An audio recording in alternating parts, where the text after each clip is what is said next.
ಅಮ್ಮವ್ರನ್ನ ನಾನಿದು MGR ಅವ್ರ ಮನೇಲಿ ನಾನಿದು ನೋಡಿದ್ದು ದೃಶ್ಯ ಪೂಜೆ ರೂಮ್ನಲ್ಲಿ. ಜಾನಕಮ್ಮನವರು ಕರ್ಕೊಂಡೋಗಿ ತೋರಿಸಿದ್ರು, ನೋಡಪ್ಪ MGR ಅವರ ಯಜಮಾನ್ರು ಪೂಜೆ ರೂಮ್ ಅಂತ. ತಾಯಿ ಫೋಟೋನ ಫುಲ್ ಹಾಕ್ಬಿಟ್ಟು ದೇವ್ರುಗಳನ್ನ ಕೆಳಗಡೆ ಸೈಡ್ನಲ್ಲಿ ಇಟ್ಟಿದ್ರು. ಸೊ ನಾನು ಏನು ಮಾಡ್ಬಿಟ್ಟೆ, ಅಮ್ಮನ ಫೋಟೋನ ಪ್ರಾರಂಭ ಮಾಡಿಬಿಟ್ಟು ಅಷ್ಟೇ. ಅಮ್ಮ ಇಲ್ಲದೆ ಇರೋ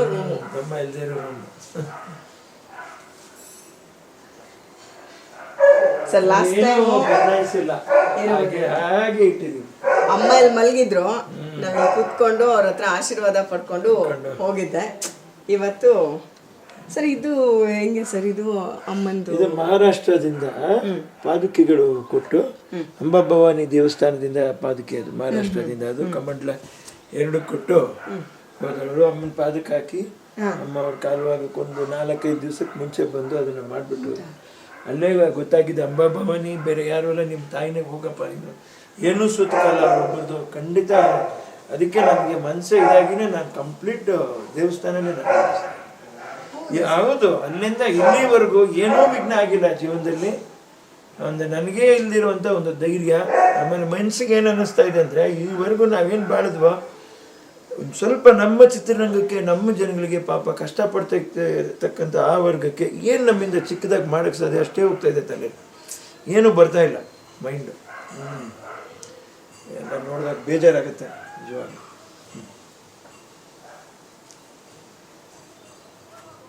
ಇದು ಅಲ್ಲಿಂದ ಕೊಟ್ಟಿದ್ದೆ ಸರ್. ಹೌದೇ, ಅದೇ ಕಮಂಡ್ಲನೂ ಅಲ್ಲಿ ಅಂಬಾಭವಾನಿ. ಇದೆಲ್ಲ ಅಮ್ಮಂಗೆ ಇಷ್ಟ ಅಂತ ಇಟ್ಟಿದ್ದ. ಯಾವಾಗ್ಲಿಂದ ಹಾಕೊಂಡು ತಿನ್ನೋರಮ್ಮ.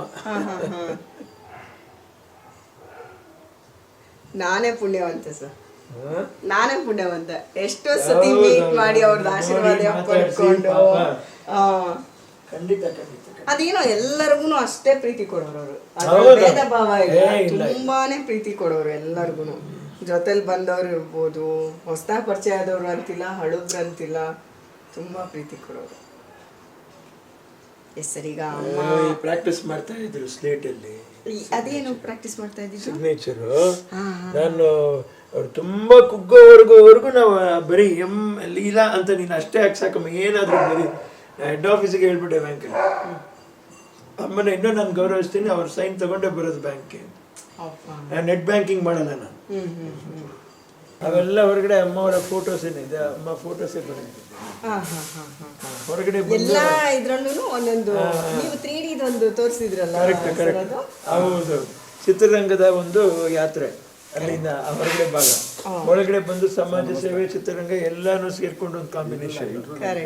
ಇದು 3ನೇ ಪ್ರದಕ್ಷಿಣೆ. ಸುತ್ತಿ ಬಂದ್ಬಿಟ್ಟು ಇಲ್ಲಿ ಗಿಡಗಳೆಲ್ಲ ಇರುತ್ತೆ, ಇಲ್ಲಿ ಸುತ್ತಿ 3ನೇ ಪ್ರದಕ್ಷಿಣೆ ಸುತ್ತಿ ಬಂದು ಅಮ್ಮ ದರ್ಶನ ಮಾಡ್ಕೊಂಡು ಮೇಲೆ ಬಂದು ಅದು ಇದು ಬಂದ್ಬಿಡುತ್ತೆ, ಶೀಟ್ ಬರ್ತೀವಿ.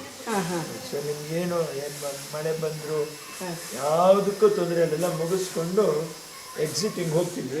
ಹೋಗಿ ಭೋಜನಾಲಯ ಅಲ್ಲಿ ಬರ್ತೀವಿ ಪಕ್ಕದಲ್ಲಿ. ನಾವು 1 ಎಕರೆ ಮೀಸಲಾಗಿ ಇದಕ್ಕೇನೆ ನಾನು ಮೀಸಲಾಗಿಟ್ಟಿದ್ದೀನಿ. ಆದರೆ ನನಗೆ ನೀವಿಬ್ರು ಎಷ್ಟು ಸುಮಾರು ಮಕ್ಕಳಿಗೆ ನೀವಂತರ ಐಕಾನ್ ಥರ, ಇವಾಗ ರೋಲ್ ಮಾಡೆಲ್ ಥರ.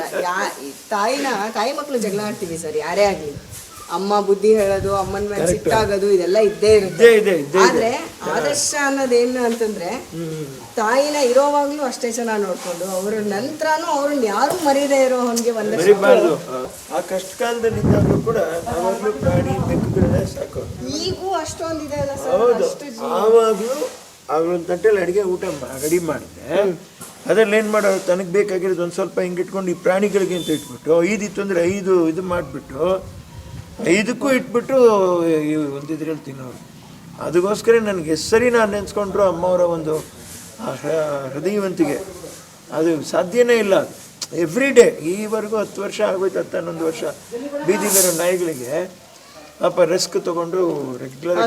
ಹೌದು, ಮತ್ತೆ ಅದು ನವಿಲು ಬರ್ತಾ ಇತ್ತು, ಅವರು ನವಿಲು. ಆಮೇಲೆ ಅಮ್ಮವ್ರ ಕಿಟಕಿ ಹತ್ರ ನಾನಲ್ಲಿ ಕ್ಯಾನಪಿ ಥರ ಮಾಡಿಬಿಟ್ಟಿದ್ದೀನಿ ಉದ್ದಕ್ಕೂ. ಬೆಕ್ಕುಗಳಲ್ಲಿ ಬಂದೇ ಕೂತ್ಕೊಳ್ಳೋವಲ್ಲ, ಅವು ಮಳೇಲಿ ನೆನಿಬಾರ್ದು ಅಂತ. ಏನು ಅವರ ಒಂದು ಇದನ್ನು ಮತ್ತೆ ಈಗ ನವಿಲ್ ಕೂಗ್ತಾ ಇತ್ತು ಅಂದಾಗ ನಮ್ಮ ನಾಗರಾಜ್ ಸರ್ ಹೇಳಿದ್ದದು ಅಲ್ಲಿಂದಾನೇ ಆಗ್ತಾ ಇದ್ದಿದ್ದು ದಿನ ಸಂಜೆ ಆದ ತಕ್ಷಣ ಅಲ್ಲೆಲ್ಲ ಬಂದ್ಬಿಡುತ್ತವೆ ಕೂತ್ಕೋತಾ ಇದ್ವು ಅಂತ ಒಂದು ಪ್ರದಕ್ಷಿಣೆ ಆ ಪ್ರದಕ್ಷಿಣೆ ಭಾವನೆ ಹಿಂಗೆ ಹೋಗ್ತಾ ಇದೆ ನೋಡಿ ಮೈಂಡ್ ನೆನೆಸ್ಕೊಳ್ಳೇಬೇಕಮ್ಮ ನಾನು ಅಂತ ಆ ಉದ್ದೇಶದಲ್ಲೇ ಇದು ನನಗೆ ನನ್ನ ಸ್ವಾರ್ಥ ಅಲ್ಲ, ಅಭಿಮಾನಿಗಳಿಗೋಸ್ಕರ ಅವರ ಅಭಿಮಾನಿಗಳಿಗೋಸ್ಕರ ಇದು ಅವರ ಸ್ವಾರ್ಥದ ಒಂದು ಪ್ರತಿಮೆ ಇದು ಅಂತ ನಾನು ಭಾವಿಸ್ತಾ ಇದ್ದೀನಿ. ನಮಗೋಸ್ಕರನೂ ಅಲ್ಲ ಇದು, ನಮ್ಮನ್ನ ಅಭಿಮಾನಿಗಳು ಮುಖ್ಯವಾಗಿ ಇದು ಮಾಡೋಣ, ಆಮೇಲೆ ಅದು ನಮಗೋಸ್ಕರ ಆಗುತ್ತೆ. ಈಗ ಇಲ್ಲೊಂದು ಪ್ರತಿಜ್ಞೆ ಈಗ ಮಾಡ್ಬೇಕಲ್ಲ ಸರ್, ಬನ್ನಿ ಅಲ್ಲಿ ಹೋಗೋಣ. ಈಗ ನಂದೊಬ್ಬಳದೇ ಅಲ್ಲ, ನಮ್ಮ ಕ್ಯಾಮ್ರಾಮನ್ ಕೂಡ ಅದನ್ನೇ ಹೇಳ್ತಾ ಇದ್ರು, ನಾವು ಇದನ್ನ ಕೇಳಬೇಕು ಅಂತಿದ್ವಿ ಮೇಡಮ್ ಅಂತ. ಸೊ ನನಗದು ತುಂಬ ನನಗೆ ಪರ್ಸ್ನಲ್ ಆಗಿ ಇವತ್ತೇನು ಪ್ರತಿಜ್ಞೆ ಮಾಡಿಸ್ತೀವಿ ಇದು ಸಾರ್ಥಕ ಆದ ದಿನ ಮತ್ತೆ ನಾವು ಇಷ್ಟು ಜನನೂ ಬರ್ತೀವಿ, ಇದೇ ಕ್ಯಾಮ್ರಾಮನ್ಸ್ನ ಕರ್ಕೊಂಡ್ಬರ್ತೀನಿ ನಾನು ಆಯ್ತಾ. ಸೊ ಇದಿವತ್ತು ನಮಗೊಂದು ನೀವು ಇದೆಲ್ಲ ಕಂಪ್ಲೀಟ್ ಆಗಲಿ, ಈ ಜವಾಬ್ದಾರಿನೂ ಮುಗಿಸಿ ಅದ್ರ ಜೊತೆಗೆ ನೀವು ಆ್ಯಕ್ಟ್ ಮಾಡಬೇಕು ಸರ್.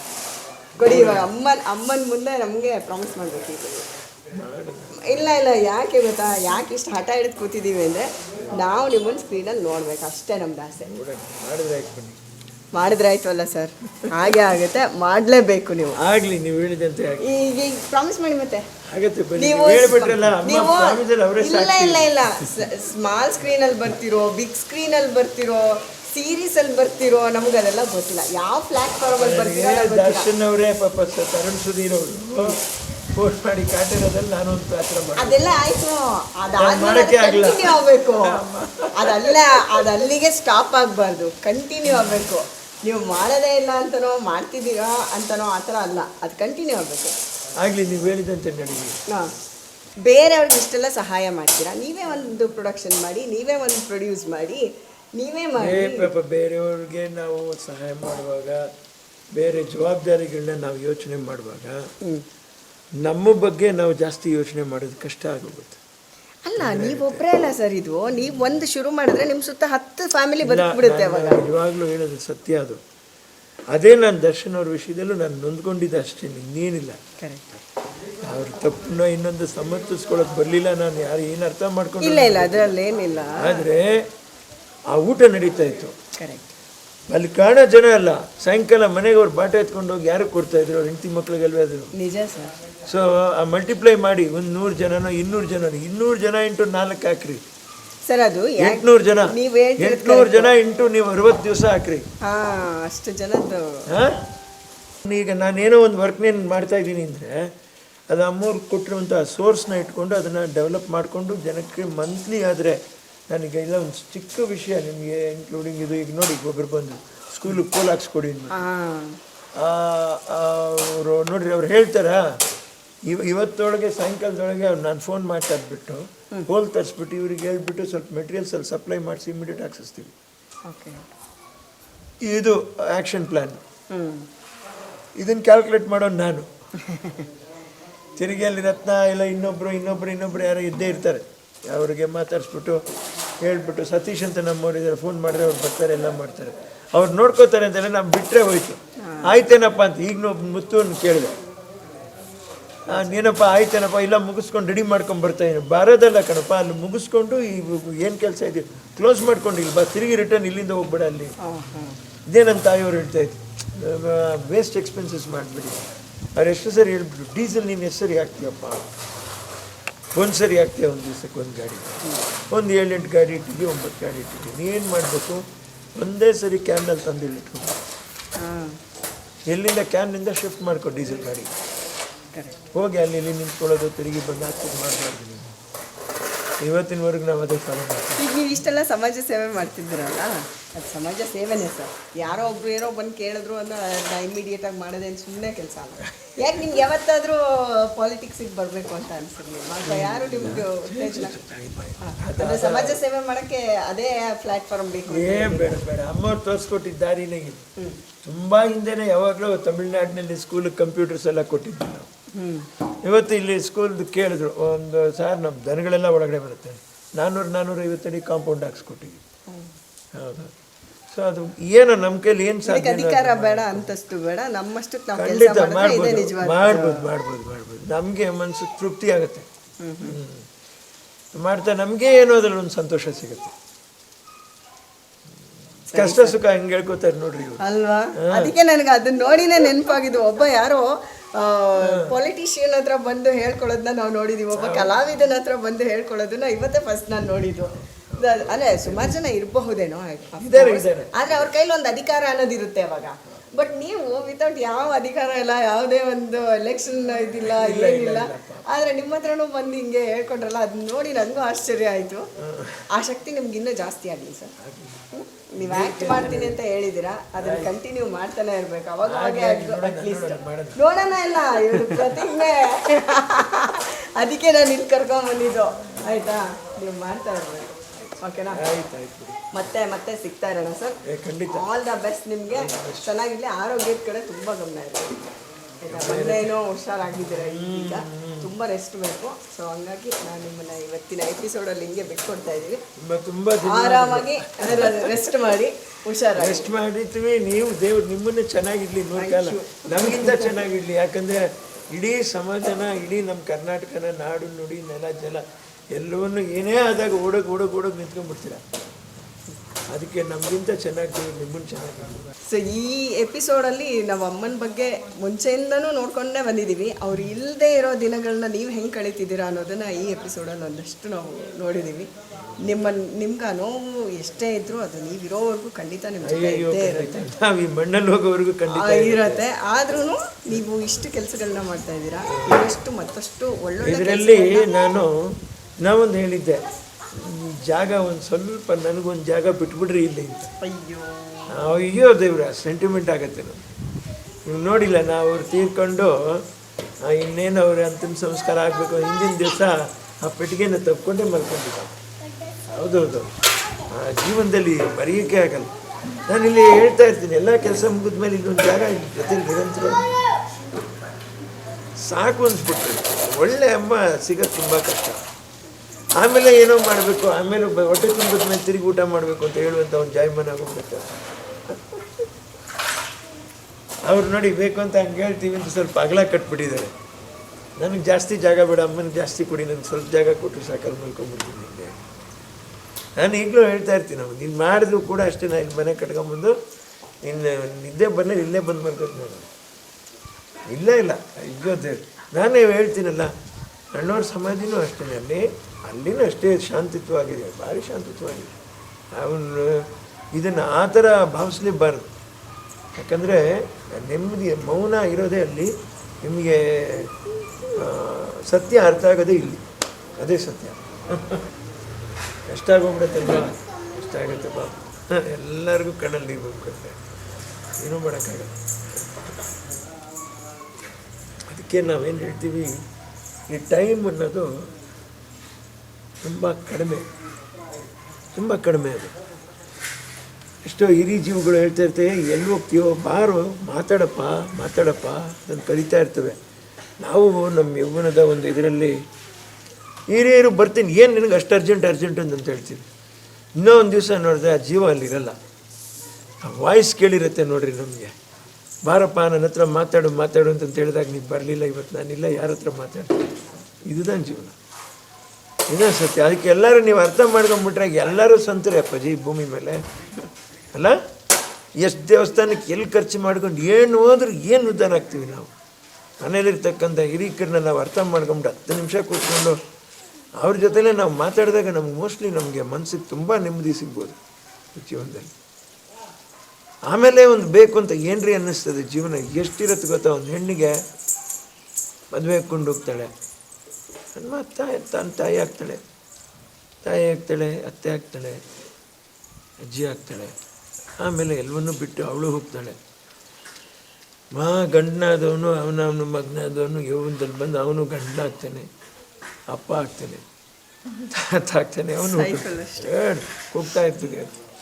ಬಟ್ ಇರೋಕ್ಕೆ ಬಂದಿಲ್ಲ, ಹೋಗಕ್ಕೆ ಬಂದಿಲ್ಲ. ಇರೋ ಅಷ್ಟು ಸಮಯದಲ್ಲಿ ಯಾರ ಮುಂದೆ ಯಾರ ಹಿಂದೆ ನಮಗೆ ಗೊತ್ತಿಲ್ಲ. ಬಟ್ ಆದಷ್ಟು ನಾವು ಮಾತಾಡ್ಕೊಂಡು ಪಳಗೋದ್ರಿಂದ ನಮ್ಮ ಚಿತ್ರರಂಗ ಆಗಲಿ, ಕಿರುತೆರೆ ಆದರೂ ಖುಷಿಯಾಗಿ ನಿಮ್ಮದೆಲ್ಲ ಮುಗಿಸ್ಕೊಂಡ ತಕ್ಷಣ ನಿಮ್ಮದೇ ಒಂದು ಫಂಕ್ಷನ್ ಇರ್ತೀರ, ಅವಾರ್ಡ್ ಫಂಕ್ಷನ್ ಇರ್ತೀರ, ಎಲ್ರಿಗೂ ಸರಿ ಸಮಾನವಾಗಿ ಕೊಡ್ತೀರಾ, ಎಲ್ಲ ಇದು ಮಾಡ್ತೀರಾ. ನಮ್ಮ ಚಿತ್ರರಂಗದಲ್ಲಿ ನಾನು ಎಷ್ಟೋ ಸರಿ ನೋಡಿದ್ದೀನಿ, ಪಾಪ ಕೆಲವು ಕಲಾವಿದರು ಹೀರೋಗಳನ್ನೇ ಎಷ್ಟೋ ಸರಿ ವೇದಿಕೆ ಮೇಲೆ ಹೇಳ್ಕೊಂಡಿದ್ದಾರೆ, ನಮ್ಗೆ ಇಲ್ಲಿ ಏನೂ ಸಿಗಲಿಲ್ಲ ಅಂತ ಹೇಳ್ಬಿಟ್ಟು ಹೆಸರುವಂಥ ಹೀರೋಗಳೇ ಹೇಳ್ಕೊಂಡಿದ್ದಾರೆ. ಸೊ ಹಾಗಾಗಿ ನಿಮ್ಗಳನ್ನೆಲ್ಲ ನೋಡಿ ನಾವು ಕಲಿಯುವಂಥದ್ದು ಬೇಕಾದಷ್ಟು ಇದೆ ಅನ್ನುವಂಥದ್ದು ನಮಗೆ ಅನ್ನಿಸ್ತದೆ. ಜೊತೆಲೇ ಕೂತ್ಕೊಳ್ಳೋದು, ನಿಮ್ಮನ್ನು ಅವ್ರು ಹೊಗಳೋದು, ಅವ್ರನ್ನ ನೀವು ಹೊಗಳೋದು, ಇದು ಈ ಒಂದು ಸಂಸ್ಕಾರನ ಪಾಪ ಕಿರುತೆರೆ ಅವ್ರು ತಗೊಂಬಂದು ಪರಿಚಯ ಮಾಡಿಕೊಟ್ರು. ನಾನು ತುಂಬ ಹೆಮ್ಮೆ ಪಡ್ತೀನಿ ಕರ್ನಾಟಕದ ಕಿರುತೆರೆ ಅವ್ರಿಗೆ, ನ್ಯೂಸ್ ಚಾನಲ್ಸ್ಗೆ ಎಲ್ಲ. ಸುಮ್ಮನೆ ನನ್ನ ಹೋಗಲಿ ಮಾಡಲಿ ದೇವರಣೆಗಳು ಇಲ್ಲ, ಸಿನಿಮಾ ಮಾಡೋಕ್ಕಲ್ಲ. ನಾನು ನಿಮ್ಗೆ ಹೇಳಿದ್ನಲ್ಲ ಅಂತರಾಳದ ನೋವು ಏನಿದೆ ಅಂತ, ಸಾಕು. ನಾವೇನು ಸಂತೋಷ ಪಡ್ತೀವಿ, ನೆಕ್ಸ್ಟ್ ಯೂತ್ ಸಂತೋಷವಾಗಿರಲಿ. ಸಂತೋಷವಾಗಿ ಯಾರಿಗಿರ್ಬೋದು, get together and be happy. Without getting together how will you be happy? 2 ಜನ ಗಂಡ ಹೆಂಡತಿ ಮಕ್ಕಳು ನಾವು ಸಂತೋಷವಾಗಿದ್ದೀವಿ, ಆಗಲ್ಲ. ಬರಬೇಕು, ಫ್ರೆಂಡ್ಸ್ ಬರಬೇಕು, ಎಲ್ಲರೂ ಬರಬೇಕು, ಊಟ ಮಾಡಬೇಕು. ರೀ ಏನೂ ಮಾಡೋಕ್ಕಾಗಲ್ಲ ಅಂದರೆ ತಗೊಂಬಂದ್ರೆ ರೈಸ್ ಬಾತ ಏನಾದರೂ ತಗೊಂಬಂದು ಇಟ್ಕೊಳ್ರಿ, ಎಲ್ಲ ಒಂದು ಇಷ್ಟಿಷ್ಟು ಹಾಕ್ಕೊಡ್ತೀನಿ, ತಿಂತ ಮಾತಾಡಿ ನೋಡ್ರಿ ಆ ಜೀವನ ಹೇಗಿರುತ್ತೆ ಅಂತ ಹೇಳ್ಬಿಟ್ಟು ಇದಕ್ಕೆ ಕಲಿಬಿಟ್ಟು ಇದಿಷ್ಟು ನಮ್ಮ ವೀಕ್ಷಕರಿಗೆ ಖಂಡಿತ ಮಾತು. ಸುಮ್ಮನೆ ನಾನು ನೀವೆಲ್ಲ ನನ್ನನ್ನು ನೋಡಿದ್ದಕ್ಕೆ ತುಂಬ ಸಂತೋಷ. ಅಂದರೆ ನೀವು ಸಂತೋಷವಾಗಿ ಹೇಗಿರ್ಬೋದು ಅಂತ ಯೋಚನೆ ಮಾಡಿ. ಲಕ್ಷಾಂತರ ರೂಪಾಯಿ ಖರ್ಚು ಮಾಡ್ಕೊಂಡು ಅಲ್ಲಿ ಹೋಗಿ ಒದ್ದಾಡಬೇಡಿ. ಆಮೇಲೆ ಬೇರೆ ಯಾರು ಹೋಟ್ಲವ್ರು ಬೇಜಾರು ಮಾಡ್ಕೋಬೋದು. ಎಲ್ಲ ಒಂದು ಕಡೆ ಕಟ್ಟಿಸ್ಕೊಳ್ಳಿ, ಗಾಡೀಲಿ ಇಟ್ಕೊಳ್ಳಿ, ಖುಷಿಯಾಗಿ ಎಲ್ಲರೂ ಹೋಗಿ. ಒಳ್ಳೆ ಪ್ರಕೃತಿ ಇರುತ್ತೆ, ಚಾಪೆ ಹಾಸ್ಕೊಳ್ಳಿ, ಕೂತ್ಕೊಳ್ಳಿ, ಎಲ್ಲರೂ ಊಟ ಮಾಡ್ಕೊಳ್ಳಿ. ಖರ್ಚು ಕಡಿಮೆ ಆಗುತ್ತೆ, ಸಂತೋಷ ಜಾಸ್ತಿ ಆಗುತ್ತೆ. ಸೊ ಇದಿಷ್ಟು ವಿನೋದ್ ಸರ್ ತುಂಬ ಮನದಾಳದಿಂದ ಹೇಳ್ತಾ ಇರುವಂಥದ್ದು. ಎಲ್ಲರೂ ಒಗ್ಗಟ್ಟಾಗಿ ಬದುಕಿದ್ರೆ ಅಲ್ಲೊಂದು ದೊಡ್ಡ ಸಂತೋಷ ಇರುತ್ತೆ, ತುಂಬ ನೆಮ್ಮದಿಯಾಗಿ ನಾವು ಇರ್ಬೋದು ಅಂತ. ಅಮ್ಮನ ಮುಂದೆ ಒಂದು ಸಣ್ಣ ಪ್ರತಿಜ್ಞೆನ ಮಾಡಿಸೋ ಪ್ರಯತ್ನ ಮಾಡಿದ್ದೀನಿ. ಅವ್ರು ಯಾವಾಗಲೂ ಕಲಾವಿದರು ತೆರೆ ಹಿಂದೆ ಇರಬಾರ್ದು, ತೆರೆ ಮೇಲೆ ಇರಬೇಕು ಯಾವಾಗಲೂ. ಸಣ್ಣದು ದೊಡ್ಡದು ಅಂತಲ್ಲ ಸರ್, ನೀವು ಒಟ್ಟು ಕಾಣಿಸ್ಕೊತ ಆಯಿತಾ? ಈ ಒಂದು ಪ್ರತಿಜ್ಞೆ ಜೊತೆ ಈ ಒಂದು ಬ್ಯೂಟಿಫುಲ್ ಎಪಿಸೋಡ್, ಎಮೋಷ್ನಲ್ ಆಗಿದ್ದಂಥ ಒಂದು ಎಪಿಸೋಡ್ನ ಇಲ್ಲಿ ಮುಗಿಸ್ತಾ ಇದ್ದೀನಿ. ಮತ್ತೆ ಸಿಗ್ತಾ ಇರೋಣ. ಸೊ ನಿಮಗೆಲ್ಲ ಖುಷಿಯಾಗಿರುತ್ತೆ ಅಂತ ಭಾವಿಸಿರ್ತೀನಿ. ಇಲ್ಲಿ ಅಮ್ಮ ಮಲಗಿದ್ದಾರೆ, ನೆಮ್ಮದಿಯಾಗಿ ಮಲಗಿದ್ದಾರೆ. ಅವ್ರಿಗೊಂದು ನಮಸ್ಕಾರ ಮಾಡಿ ಅವ್ರ ಆಶೀರ್ವಾದದ ಜೊತೆ ಈ ಎಪಿಸೋಡ್ನ ಇಲ್ಲಿಗೆ ಮುಗಿಸ್ತಾ ಇದ್ದೀನಿ. ಮತ್ತೆ ಮುಂದಿನ ಸಂಚಿಕೆಯಲ್ಲಿ ನಾನು ನಿಮಗೆ ಸಿಗ್ತೀನಿ. ಟಿಲ್ ದೆನ್ ಟೇಕ್ ಕೇರ್, ಬಾಯ್.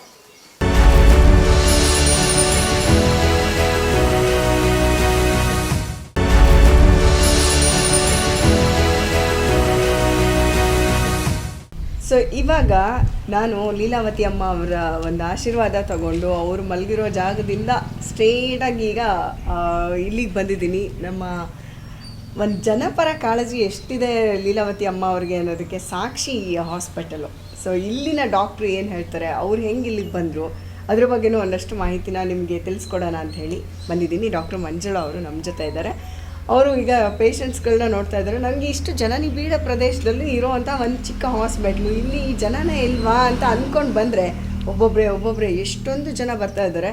ನಂಗೆ ತುಂಬ ಆಶ್ಚರ್ಯ ಆಗ್ತಾಯಿದೆ. ಅಂದರೆ ಇಲ್ಲಿ ಹಾಸ್ಪಿಟಲ್ ನೀಡ್ ಎಷ್ಟಿತ್ತು ಅನ್ನೋದು ಲೀಲಾವತಿ ಅಮ್ಮ ಅವ್ರಿಗೆ ಎಷ್ಟು ಚೆನ್ನಾಗಿ ಅರ್ಥ ಆಗಿತ್ತು ಅನ್ನೋದಕ್ಕೆ ಸಾಕ್ಷಿ ಥರ. ಸೊ ಬನ್ನಿ ಮಂಜುಳಾ ಅವ್ರನ್ನ ಮಾತಾಡ್ಸೋಣ. ಮಂಜುಳಾ ಅವರೇ ನಮಸ್ತೆ, ಹೇಗಿದ್ದೀರಿ? ಚೆನ್ನಾಗಿದೆ ಮ್ಯಾಮ್. ನೀವೇ ಪುಣ್ಯವಂತರು. ಯಾಕೆಂದರೆ ಜನಸೇವೆನ ಈ ಥರ ಮಾಡ್ತಾ ಇದ್ದೀರಾ, ಮತ್ತು ಇಷ್ಟೊಂದು ಜನ ಬರ್ತಾ ಇದ್ದಾರೆ ಬೇರೆ. ಹೌದು.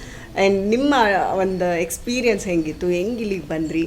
ನನ್ನ ಹೆಸರು ಡಾಕ್ಟರ್ ಮಂಜುಳಾ ಅಂತ. ಆ್ಯಕ್ಚುಲಿ ನಾನು ಇಲ್ಲಿ ಬಂದು 10 years ಆಯ್ತು. ಇಲ್ಲಿ ಒಂದು ಈ ಬಿಲ್ಡಿಂಗ್ ಹೊಸದು, ಈ ಬಿಲ್ಡಿಂಗ್ ಹೊಸದು, ಒಂದು ಚಿಕ್ಕ ಬಿಲ್ಡಿಂಗ್ ಇತ್ತು. ಅಂದರೆ ಆ ಲೀಲಾವತಿ ಅಮ್ಮವ್ರದ್ದು ಆಸೆ ಈ ಸುತ್ತಮುತ್ತಲಿನ ಜನಗಳಿಗೆ ಏನೋ ಒಂದು ಮೆಡಿಕಲ್ ಇದಕ್ಕೆ ಸಿಗಬೇಕು, ಎಮರ್ಜೆನ್ಸಿಗೆ ಒಂದು ಮೆಡಿಕಲ್ದು ಅವರಿಗೆ ಇದು ಸಿಗಬೇಕು ಅಂತ ಇತ್ತು. ಸೊ ಅವ್ರು ಒಂದು ಚಿಕ್ಕದು ಒಂದು ಕ್ಲಿನಿಕ್ ಥರ, ಹಾಸ್ಪಿಟಲ್ ಅಂತಲೇ ಕ್ಲಿನಿಕ್ ಥರ ಮಾಡಿದ್ರು. ನಿಮಗೆ ಕಾಣ್ತಿರ್ಬೋದು, ಪಕ್ಕದಲ್ಲೇ ಇದೆ. ಸೊ ಮಾಡಿದರು. ಆಗ ಗೊತ್ತಿಲ್ಲ ನನಗೆ, ಅಚಾನಕ್ಕಾಗಿ ಇಲ್ಲಿ ಹಾಕಿದ್ರು. ಸೊ ನಾನು ಬರ್ಲಿಕ್ಕೆ ಸ್ಟಾರ್ಟ್ ಮಾಡಿದೆ. ಹಾಗಾಗಿ ಒಂದು 10 ವರ್ಷ ನಾನಲ್ಲಿ ಬರ್ತಾ ಅಂದರೆ ಇಲ್ಲಿ ಸುತ್ತಮುತ್ತಿನ ಹಳ್ಳಿಯವರೆಲ್ಲ ನನಗೆ ಪರಿಚಯ ಆದರು. ಪೇಷಂಟ್ಸ್ ಎಲ್ಲ ತುಂಬ ಜನ ಬರ್ತಾರಿಲ್ಲ ಆ್ಯಕ್ಚುಲಿ ಸುತ್ತಮುತ್ತ ಹಳ್ಳಿಯಿಂದ. ಇಲ್ಲಿ ಇದು ಏನಂದರೆ ಇದು ತುಂಬ ಇಂಟೀರಿಯರ್ ಪ್ಲೇಸು. ನೋಡಿದ ಹಾಗೆ ಯಾವುದೇ ಒಂದು ಮೇನ್ ಇದಕ್ಕಾಗಲಿ ಕನೆಕ್ಟ್ ಆಗೋದಿಲ್ಲ.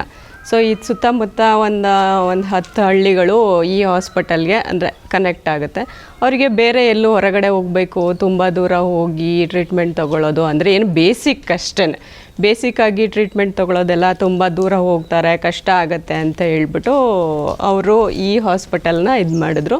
ಈಗ 2 years ಬ್ಯಾಕ್ ಅಂದರೆ ಒಂದು ಚೆನ್ನಾಗಿ ಬೇಸಿಕ್ ನೀಡ್ಸು ಎಲ್ಲ ಥರ ಸೌಕರ್ಯ ಇರೋವಂಥದ್ದು ಒಂದು ಹಾಸ್ಪಿಟಲ್ ಮಾಡಬೇಕು ಅಂತ ಹೇಳ್ಬಿಟ್ಟು 1-2 ವರ್ಷದ ಹಿಂದೆ ನಮ್ಮ ಹಾಸ್ಪಿಟಲ್ ಈಗ ಹೊಸದಾಗಿ ಬಿಲ್ಡಿಂಗ್ ಇದೆಯಲ್ಲ ಅದು ಓಪನ್ ಆಯಿತು ಆ್ಯಕ್ಚುಲಿ. ಓಪನ್ ಆಯಿತು, ಪೇಷಂಟ್ಸ್ ಬರ್ತಾ ಇದ್ದಾರೆ. ನಾವು ನಮ್ಮ ಇಲ್ಲಿ ನನಗೆ ಏನಾಗುತ್ತೆ ಅಥವಾ ನಮಗೆ ಏನಾಗುತ್ತೆ ಅಷ್ಟು ಸೌಲಭ್ಯನ ನಾವು ಕೊಡೋದಕ್ಕೆ ಪ್ರಯತ್ನ ಪಡ್ತಾ ಇದ್ದೀವಿ, ಕೊಡ್ತಾ ಇದ್ದೀವಿ. ಬರ್ತಾರೆ ಡೈಲಿ ಅಂದರೆ ಒಂದು 40 ಪೇಷಂಟ್ಸ್ ಇರ್ತಾರೆ ಡೈಲಿ. ಸೊ ಅವರಿಗೆ ಏನಂದರೆ ಪ್ರಾಥಮಿಕ ಚಿಕಿತ್ಸೆ ಇಲ್ಲಿ ಏನಾಗುತ್ತೆ ಫಸ್ಟ್ ಏಡ್ ಮಾಡಿ ನಾವು ಏನಾದರೂ ನೀಡ್ಸ್ ಇದ್ದರೆ ನಾವು ನೆಲಮಂಗಲ ಗೌರ್ಮೆಂಟ್ ಹಾಸ್ಪಿಟಲ್ಗೆ ರೆಫರ್ ಮಾಡ್ತಾ ಇದ್ದೀವಿ. ಸೊ ಆ ಥರ ಇಲ್ಲಿ ನಡೀತಾ ಇದೆ. ಸೊ ಅವ್ರು ಇರ್ಬೇಕಾದ್ರೂ ಅವ್ರ ಜೊತೆನೂ ನಮಗೆ ತುಂಬ ಒಡನಾಟ ಇತ್ತು. ಅಂದರೆ ಮ್ಯಾಮು ಬರ್ತಾಯಿದ್ರು, ಆ್ಯಕ್ಚುಲಿ ಲೀಲಾವತಿ ಮ್ಯಾಮ್ ಬರ್ತಾಯಿದ್ರು, ಸರ್ ಈಗಲೂ ಬರ್ತಾ ಇರ್ತಾರೆ. ಸೊ ನಮಗೇನೇ ಏನು ಬೇಕು ಅಂದ್ರೂ ತಕ್ಷಣಕ್ಕೆ ಅವರೆಲ್ಲ ಇದನ್ನು ಮಾಡಿ ಕೊಡ್ತಾರೆ, ಹೆಲ್ಪ್ ಮಾಡ್ತಾರೆ. ಸೊ ಹಾಗಾಗಿ ನಡೀತಾ ಇದೆ. ನಿಮಗೆ ನಿಜವಾಗ್ಲೂ ಹೇಳ್ಬೇಕಂದ್ರೆ ಈ ಎನ್ವಿರಾನ್ಮೆಂಟು ಇಷ್ಟು ಒಳ್ಳೆ ಗಾಳಿ ಬೆಳಕು ಇದೊಂಥರ ನನಗೆ ಎಲ್ಲೋ ದಕ್ಷಿಣ ಕನ್ನಡದಲ್ಲಿ ಇದೀನ ಅಂತ ಫೀಲ್ ಬರುತ್ತೆ. ಅಷ್ಟು ಚೆನ್ನಾಗಿದೆ ಈ ಜಾಗ. ಹೌದು ಹೌದು, ನೀವು ಅದಕ್ಕೆ ನಾ ಹೇಳಿದ ಆರಂಭದಲ್ಲಿ ನಿಮ್ಮ ಒಂಥರ ಪುಣ್ಯವಂತರು ನೀವು ಅಂತ. ಹೌದು. ಬಟ್ ಇಲ್ಲಿ ಈಗ ಲೀಲಾವತಿ ಅಮ್ಮ ಅವ್ರದ್ದು ಒಂದು ಕಾಂಟ್ರಿಬ್ಯೂಷನ್ ತುಂಬ ದೊಡ್ಡದು ಇಲ್ಲಿ ಹಳ್ಳಿಗರಿಗೆಲ್ಲ. ತುಂಬ ಆಗ್ಲೂ ಹೇಳ್ತಾ ಇದ್ರು ಅವರು ಲಾಸ್ಟ್ ಅವಾಗ ಇಂಟರ್ವ್ಯೂ ಮಾಡಿದಾಗೆಲ್ಲ. ಹೌದು, ಅಂದ್ರೆ ಇಲ್ಲಿ ತುಂಬಾ ಜನ ಪರದಾಡ್ತಾರೆ. ಹೌದು ಹೌದು, ಅವರು ತುಂಬ ಜನ ಆ್ಯಕ್ಚುಲಿ ಅವ್ರು ಈ ಕಡೆ ಬಂದಾದ್ಮೇಲೆ ತುಂಬ ಜನನ ನೋಡಿದ್ರು. ಅಂದರೆ ಈಗ ವಯಸ್ಸಾಗಿರೋರು, ಅವರಿಗೆಲ್ಲೋ ತುಂಬ ದೂರ ನಡ್ಕೊಂಡು ಹೋಗೋಕ್ಕಾಗಲ್ಲ, ಅಥವಾ ಅವ್ರ ಮನೇಲಿ ಯಾರು ಕರ್ಕೊಂಡು ಹೋಗೋರು ಇರಲ್ಲ, ಅವ್ರನ್ನ ತೋರಿಸೋರು ಇರಲ್ಲ. ಆ ಥರದ್ದೆಲ್ಲ ನೋಡಿನೇ ಇದು ಅವರು ಅಂದರೆ ಇಲ್ಲಿ ಹತ್ರನೇ ಇದ್ದರೆ ಅಟ್ಲೀಸ್ಟ್ ಏನಾದರೂ ಒಂದು ಹೆಲ್ಪ್ ಆಗುತ್ತೆ ಜನಗಳಿಗೆ, ಅವರಿಗೆ ಒಂದು ಮೆಡಿಕೇಷನ್ ಸಿಕ್ದಂಗೆ ಆಗುತ್ತೆ ಅಂತ ಅವ್ರಿಗೆ ಮೊದಲಿಂದನೂ ಅವರು ಮೋಸ್ಟ್ಲಿ ಇಲ್ಲಿ ಬಂದಾಗ ಅದನ್ನು ಗಮನಿಸಿದ್ರು ಅನಿಸುತ್ತೆ. ಸೊ ಅದಕ್ಕೋಸ್ಕರನೇ ಅಂದರೆ ಗೌರ್ಮೆಂಟಿಂದ ಇದಾಗಿರೋ ಅವರೇ ಸ್ವಂತ ಖರ್ಚಿಂದ, ತುಂಬಾ ಆಶ್ಚರ್ಯ ಆಗಿದ್ದು, ಸ್ವಂತ ಖರ್ಚಿಂದ ಕಾಳಜಿನ ಬರೀ ರಾಜಕಾರಣಿಗಳೇ ಮಾಡಬೇಕು ಅಂತಿಲ್ಲ, ನಾವು ಕೂಡ ಮಾಡಬಹುದು ಅನ್ನೋದನ್ನ ತೋರಿಸ್ಕೊಟ್ಟಿದ್ದಾರೆ ಅವರು. ಸೊ ನಿಮ್ಮ ಒಡನಾಟದಲ್ಲಿ ಏನಾದ್ರು ಮರೆಯೋಕ್ಕಾಗದೇ ಇರೋ ಘಟನೆಗಳಿದೆ? ತುಂಬ ಇದೆ. ಅಂದರೆ ಅವರು ಯಾವಾಗಾದರೂ ಬೇಕು ಅಂದಾಗ ಬರ್ತಾಯಿದ್ರು, ನೋಡಬೇಕು ಅಂದಾಗ ಬರ್ತಾಯಿದ್ರು. ಬಂದು ನಮಗೆಲ್ಲ ಅವರು ಕೆಲವೊಂದು ಇದನ್ನೆಲ್ಲ ಮಾಡ್ಕೊಂಬರ್ತಾಯಿದ್ರು, ಜ್ಯೂಸಸ್ ಕೆಲವೊಂದು ಅವ್ರದ್ದೇ ಮಂಗಳೂರು ಕೆಲವೊಂದು ಸ್ಪೆಷಲ್ ಇದೆಲ್ಲ ರೆಸಿಪೀಸ್ ಎಲ್ಲ ತೊಗೊಂಡು ಬರ್ತಾಯಿದ್ರು, ನಮಗೂ ಕೊಡ್ತಾಯಿದ್ರು. ಪೇಷಂಟ್ಸ್ನ ಮಾತಾಡಿಸ್ತಾಯಿದ್ರು, ಹೇಗಿದ್ದೀರಾ, ಹೇಗೆ ಡಾಕ್ಟ್ರು ನೋಡ್ತಾರಾ, ಚೆನ್ನಾಗಿ ಹಿಂಗೆ ಕೇಳ್ತಾಯಿದ್ರು, ಮಾತಾಡಿಸ್ತಾಯಿದ್ರು. ನಮಗೂ ಅಷ್ಟೇ ಮಾತಾಡಿಸ್ತಾಯಿದ್ರು. ಬರ್ತಾನೆ ಇದ್ದರು ಅವ್ರು, ಆ್ಯಕ್ಚುಲಿ ಇರೋವರೆಗೂ ಬರ್ತಾನೆ ಇದ್ದರು. ಬಂದು ನೋಡಿಕೊಂಡು ಮಾತಾಡಿಸ್ಕೊಂಡು ಆಮೇಲೆ ಅವ್ರು ಹೋಗ್ತಾ ಇದ್ದಿದ್ದು. ಅವ್ರಿಗೆ ಆ್ಯಕ್ಚುಲಿ ಈ ಹಾಸ್ಪಿಟಲ್ಲೇ ಕನಸು ಅವರಿಗೆ. ಹೌದು, ಕನಸಿತ್ತು ಅವರಿಗೆ. ಸೊ ಏನಾದರೂ ಮಾಡಿ ಇದು ಹಾಸ್ಪಿಟಲ್ ಮಾಡಲೇಬೇಕು, ಒಂದು ಉನ್ನತ ಮಟ್ಟಕ್ಕಾದರೂ ಇದನ್ನು ಮಾಡಲೇಬೇಕು ಅಂತ ಅವರ ಕನಸಾಗಿತ್ತು ಆ್ಯಕ್ಚುಲಿ ಇದು. ಅದನ್ನು ಮಿಸ್ ಮಾಡ್ಕೊತಿದ್ದೀರಾ? ತುಂಬ ಮಿಸ್ ಮಾಡ್ಕೋತೀವಿ, ಯಾಕಂದರೆ ಅವರು ಒಂಥರ ಲೆಜೆಂಡ್ರಿ ಆ್ಯಕ್ಟ್ರೆಸ್ಸು. ಸೊ ಅದ್ರ ಜೊತೆಗೆ ನಮಗೂ ಅಂದರೆ ನಮ್ಮದು ಪುಣ್ಯ ಅನಿಸುತ್ತೆ, ಯಾಕಂದರೆ ನಾವೆಲ್ಲೋ ಇರ್ತೀವಿ, ಅವರೆಲ್ಲೋ ಇದ್ದರು. ಸೊ ಒಂಥರ ಕನೆಕ್ಟ್ ಆಗಿದ್ವಿ, ಒಂಥರ ಅಮ್ಮ ಅಂತಲೇ ಅನಿಸೋದು, ಅಮ್ಮನ ನೋಡ್ದಂಗೆ ಅನಿಸೋದು. ಅವ್ರು ನೋಡಿದಾಗ ಅಷ್ಟೇ ಆತ್ಮೀಯತೆ ಅವರಿಗೆ. ಸೊ ಬಂದರೆ ಸಾಕು ಕೈ ಹಿಡ್ಕೊಂಡು ಚೆನ್ನಾಗಿ ಮಾತಾಡಿಸ್ತಾಯಿದ್ರು. ಆಮೇಲೂ ಅಷ್ಟೇ ಅವರು ಸ್ವಲ್ಪ ಇದಾದಾಗ್ಲೂ ಮನೆ ಹತ್ರ ಹೋಗಿ ನೋಡಿಕೊಂಡು ಮಾತಾಡಿಸ್ಕೊಂಡು ಬರ್ತಾಯಿದ್ವಿ. ಚೆನ್ನಾಗಿ ಅಷ್ಟೊಂದು ಪ್ರೀತಿಯಿಂದ ಮಾತಾಡಿಸ್ತಾಯಿದ್ರು ತುಂಬ. ಎಲ್ಲರೂ ಅಷ್ಟೇ, ಬಂದರೂ ಅಷ್ಟೇ ಎಲ್ಲರಿಗೂ ಏನಾದ್ರು ತೊಗೊಂಬಂದು ಕೊಡೋರು. ಪೇಷಂಟ್ಸ್ ಇದ್ದರು ಅವರಿಗೂ ಅಷ್ಟೇ ಚೆನ್ನಾಗಿ ಮಾತಾಡ್ಸೋರು. ಆಮೇಲೆ ವಿನೋದ್ ಸರು ಅಷ್ಟೇ, ಅವರು ಅಷ್ಟೇ ಬರ್ತಾ ಇರ್ತಾರೆ. ಸೊ ಚೆನ್ನಾಗಿ ಅಂದರೆ ಒಡನಾಟ ಇಟ್ಕೊಂಡಿದ್ದಾರೆ ನಮ್ಮ ಜೊತೆನೂ ಅಷ್ಟೇ, ಮತ್ತು ಜನಗಳ ಜೊತೆನೂ ಇದೆ, ಚೆನ್ನಾಗಿ ಬರ್ತಾರೆ. ಅವರಂದರೆ ಸೆಲೆಬ್ರಿಟೀಸ್ ಅಂತ ಏನು ಅನ್ಸೋದಿಲ್ಲ ನಮಗೆ. ನೋಡಿ ಹೆಂಗೆ ಅನಿಸ್ಬಿಟ್ಟಿದೆ ಸೆಲೆಬ್ರಿಟೀಸ್ ಆ ಥರ ಅದೇನು ಫೀಲಿಂಗ್ ಇಲ್ಲ ಅವ್ರಿಗೆ, ಆ ಥರ ನಡ್ಕೊಳ್ಳೋದು ಇಲ್ಲ, ಡೌನ್ ಟು ಅರ್ತ್ ಇದ್ದಾರೆ. ನಮಗೂ ಅಷ್ಟೇ, ಸರ್ ಈ ಥರದ್ದು ಬೇಕು ಏನಾದರೂ ಅಂತ ಹೇಳಿದ್ರೆ ತಕ್ಷಣವೇ ಆಯ್ತಮ್ಮ ಅಂತ ನೆಕ್ಸ್ಟ್ ಡೇನೇ ಅದು ರೆಡಿ ಮಾಡಿಬಿಡ್ತಾರೆ. ನಿಮ್ಗೆ ಒಂಥರ ತೃಪ್ತಿ ಇದೆ ಇಲ್ಲಿ ಕೆಲಸ ಮಾಡ್ತಾ ಇರೋದು, ಜನಸೇವೆ ಮಾಡ್ತಾ ಇದ್ದೀರಾ? ಇದೆ ತುಂಬ ಇದೆ. ಅಂದರೆ ಅದೇ ಹೇಳಿವ ನಮ್ದು ಯಾವುದೋ ಜನ್ಮದ ಪುಣ್ಯ ಅನಿಸುತ್ತೆ ಆ್ಯಕ್ಚುಲಿ. ಅಂದರೆ ಅವರನ್ನೆಲ್ಲ ನೋಡಿದ್ದು, ಅವ್ರ ಒಡನಾಟ ಸಿಕ್ಕಿದ್ದು, ಅದೆಲ್ಲ ಸ್ವಲ್ಪ ಪುಣ್ಯನೇ ಇರ್ಬೇಕು ಅನ್ಕೋತೀನಿ. ಮೇ ಬಿ ಯಾವುದೋ ಪೂರ್ವ ಜನ್ಮದಿರ್ಬೇಕು. ನಿಜವಾಗ್ಲೂ ಅದೆಲ್ಲ ಕೆಲಸ ಮಾಡುತ್ತೆ, ಎಲ್ಲ ಒಬ್ಬರಿಗೊಬ್ರು ಸಿಕ್ಕೋದೇ. ಹೌದು, ಯಾಕಂದರೆ ನಾವೆಲ್ಲೋ ಓದಿರ್ತೀವಿ, ಎಲ್ಲೋ ಬಂದಿರ್ತೀವಿ. ಸೊ ಅದೇ ಒಂಥರ ಈಗ ಬೇಜಾರು ಅನ್ಸುತ್ತೆ, ಅಮ್ಮ ಇಲ್ವಲ್ಲ, ಸ್ವಲ್ಪ ಒಂಥರ ಅನಿಸುತ್ತೆ. ಅಮ್ಮ ಇದ್ದಾಗ ಅಂದರೆ ಏನೋ ಒಂಥರ ಕನೆಕ್ಟಿಂಗ್ ಇತ್ತು, ಬಾಂಡಿಂಗ್ ಅನಿಸೋದು ಒಂಥರ, ಅವ್ರನ್ನ ನೋಡಿದ್ರೇ ಸಾಕು ಆ ಥರ ಇದಿತ್ತು. ಏನು ಮಾಡೋಕ್ಕಾಗಲ್ಲ. ಡಾಕ್ಟರ್ ಮಂಜುಳಾ ಅವರೇ, ನೀವು ಪುಣ್ಯವಂತರು. ಅವ್ರ ಜೊತೆ ಒಡನಾಟ ಇತ್ತು ಅಂತೀರಾ, ಅಷ್ಟು ಒಳ್ಳೆ ಹೃದಯ ನಿಮ್ಮ ಜೊತೆ ಕೈ ಜೋಡಿಸಿದೆ. ಈ ಜನಸೇವೆ ಮಾಡೋದಕ್ಕೆ ನಿಮ್ಗೊಂದು ಅವಕಾಶ ಮಾಡಿಕೊಟ್ಟಿದ್ದಾರೆ. ಸೊ ನೀವು ಹಿಂಗೆ ಕಂಟಿನ್ಯೂ ಆಗಿ all the best. Thank you so much. And 10 ವರ್ಷ ಆಯಿತು ಅಂತೀರಾ, ಇನ್ನು ಎಷ್ಟು ವರ್ಷ ಆದರೂ ನೀವು ಇಲ್ಲೇ ಸೇವೆ ಮಾಡಬೇಕು. Okay, thank you. ಅಮ್ಮನ ಆಶೀರ್ವಾದ ಅನಿಸುತ್ತೆ. ನಮ್ಮ ವೀಕ್ಷಕರಿಗೆ ಏನು ಹೇಳ್ತೀರಾ, ಇಲ್ಲಿನ ಸುತ್ತಮುತ್ತ ಹಳ್ಳಿನವ್ರಿಗೆ ಏನು ಹೇಳಕ್ಕೆ ಇಷ್ಟಪಡ್ತೀರಾ? ಏನು ಹೇಳೋದು ಅಂದರೆ ಇಷ್ಟು ಅದು ಅವ್ರು ಅನುಕೂಲ ಮಾಡಿಕೊಟ್ಟಿದ್ದಾರೆ, ಅಟ್ಲೀಸ್ಟ್ ಉಪಯೋಗಿಸ್ಕೊಳ್ಳಿ. ಇದು ಅಂದರೆ ಸುತ್ತಮುತ್ತ ಪರಿಸರನೂ ಚೆನ್ನಾಗಿ ನೋಡ್ಕೊಳ್ಳಿ. ಅಂದರೆ ಎಷ್ಟೊಂದು ಜನ ಬಂದು ಹಾಳು ಮಾಡೋದು, ಅದು ಇದು ಇದು ಮಾಡೋದು, ಆ ಥರದ್ದೆಲ್ಲ ಮಾಡಬೇಡಿ. ಅವ್ರು ಏನೋ ಒಂದು ಜನಗಳಿಗೆ ಉಪಯೋಗ ಆಗಲಿ ಅಂತ ಮಾಡಿದ್ದಾರೆ. ಸೊ ಅದು ನನಗೆ ಮುಂದುವರಿಸ್ಕೊಂಡು ಹೋಗಿ ಅಂತ ಹೇಳಕ್ಕೆ ಇಷ್ಟಪಡ್ತೀನಿ ಅಷ್ಟೆ. Thank you so much. ನೀವು ಪೇಷಂಟ್ಸ್ ಇಷ್ಟೊಂದು ಜನ ಇದ್ರೂ ಕೂಡ ನಮಗೋಸ್ಕರ ಒಂದು ಸ್ವಲ್ಪ ಟೈಮ್ ಮಾಡ್ಕೊಂಡು ನಮ್ಮ ಜೊತೆ ಮಾತಾಡಿದ್ದೀರಾ. Thank you Manju. Thank you so much. ನೋಡಿದ್ರಿ ಅಲ್ಲ ಇಷ್ಟೊತ್ತು ಈ ಹಾಸ್ಪಿಟಲು ಮತ್ತು ಇಲ್ಲಿ ವರ್ಕ್ ಮಾಡ್ತಿರುವಂಥ ಡಾಕ್ಟರ್ ಮಂಜುಳಾ ಅವರ ಒಂದು ನೆಮ್ಮದಿಯಾಗಿರುವಂಥ ಒಂದು ಮಾತುಗಳು ನನಗೆ ನಿಜವಾಗ್ಲೂ ಎಷ್ಟು ಖುಷಿ ಆಗ್ತಿದೆ ಅಂದರೆ, ಇಷ್ಟು ಜನ ಪೇಷಂಟ್ಸ್ಗಳು ಬರ್ತಾ ಇದ್ದಾರೆ, ಅಷ್ಟು ಜನಕ್ಕೂ ತುಂಬ ಚೆನ್ನಾಗಿ ಅವರು ಟ್ರೀಟ್ ಮಾಡ್ತಾ ಇದ್ದಾರೆ. ಹಾಗಾಗಿ ಅವ್ರಿಗೂ ದೇವರು ಒಳ್ಳೇದು ಮಾಡಲಿ ಮತ್ತು ಅವ್ರಿಗೊಂದು ಒಳ್ಳೆ ಶಕ್ತಿ ಕೊಡಲಿ, ಚೆನ್ನಾಗಾಗಲಿ. ಆ ಹಾಸ್ಪಿಟ್ಲಲ್ಲಿ ಎಲ್ಲ ಬಂದಿರೋ ಎಲ್ಲ ಪೇಷಂಟ್ಸ್ಗೂ ಒಳ್ಳೇದಾಗಲಿ ಮತ್ತು ಅವರು ಒಂದು ಆರೋಗ್ಯ ಸುಸ್ಥಿತಿಯಲ್ಲಿರಲಿ. ಲೀಲಾವತಿ ಅಮ್ಮನ ದೊಡ್ಡ ಕನಸೋದು, ಯಾರ್ದು ಜೀವ ಹೋಗಬಾರ್ದು, ಯಾರೂ ನೊಂದ್ಕೋಬಾರ್ದು, ಎಲ್ಲರೂ ಚೆನ್ನಾಗಿರಬೇಕು, ಆರೋಗ್ಯವಾಗಿರಬೇಕು ಅನ್ನೋದು. ಸೊ ಅದನ್ನು ನನಸು ಮಾಡ್ತಾ ಇದ್ದಾರೆ ಡಾಕ್ಟರ್ ಮಂಜುಳಾ. ಅವರಿಗೆ ಆಲ್ ದ ಬೆಸ್ಟ್ ಹೇಳ್ತಾ ಈ ಕಾರ್ಯಕ್ರಮನ ಇಲ್ಲಿಗೆ ಮುಗಿಸೋಣ. ನಮಸ್ಕಾರ, ಮತ್ತೆ ಸಿಗ್ತೀವಿ.